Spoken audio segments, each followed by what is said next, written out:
ગુજરાતી કહેવત હલકું લોહી હવાલદારનું.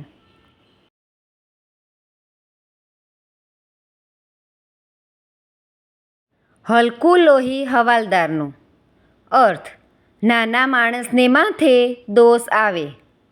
વાક્ય: કંપનીમાં મોટું નુકસાન મેનેજરની ભૂલથી થયું, પણ શેઠે નાના પટાવાળાને નોકરીમાંથી કાઢી મૂક્યો. આને જ તો કહેવાય હલકું લોહી હવાલદારનું.